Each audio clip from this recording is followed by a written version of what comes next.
And now it's time to get those questions answered. So call Bodie at 1-800-336-2225. All right, everybody. Hey, everybody. Welcome back to the show. We're in the garage with George Malina with us today, and we're talking about basically special constructions and when you modify your old car and how to go about registering it, where to go, what to do, all that fun stuff. So, I mean, Mitchell had a good question at break, and it's that he brought up is, how do you find a VIN, George? How do you recommend finding a VIN if you can't find anything or any paperwork on the car? What do you suggest? Well, earlier we were just talking about buying cars and bringing them out of state and trying to get them registered. Mm-hmm. I think, and I believe that anytime you buy a car, you should just get it registered right away. I mean, by law, you have 10 days if you buy a car to register it. Okay. I would recommend getting it registered, get it verified, do all the paperwork, and the title only. If it's going to take you 5 years to build this car, yeah, you get a title only, and it's registered, it's in your name now, and let the guy build it. It's already been checked, and then go ahead and do what you got to do to make the car of your dreams. Gotcha, and just pay the registration, keep it current. Yeah, and you just pay, and yeah, it's just a title only. You're not going to drive it. It's going to be parked somewhere, and you don't need to get a non-op. You just get a title only. Gotcha. It's only when you have it registered, and then you decide you don't want to pay the registration fees because you're going to do the build of your dreams, then that's when you get the non-op. Now, for people that don't know out there, I mean, explain a little bit what special construction means after your car is considered a special construction. Well, if anybody gets time and lucky with the websites, the DMV websites you can go to, this is a section, it's called 580 VC, vehicle code. A special constructed vehicle is a vehicle which is built for private use, not for resale. It is not constructed by a licensed manufacturer or remanufacturer. A special constructed vehicle may be built from a kit, new or used, or a combination of new and used parts, and a vehicle that has been reported for dismantled.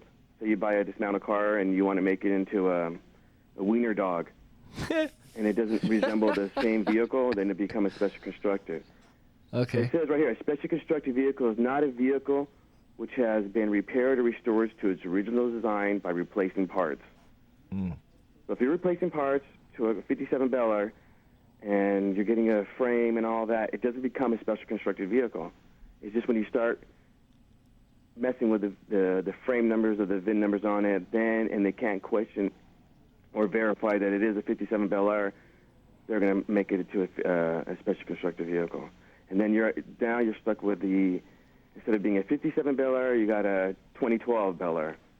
Gotcha, which means you need smog. Now have to smog for the rest of its life. Correct. And so there's also, in the beginning of the year, there's and I'll get that next time when we talk.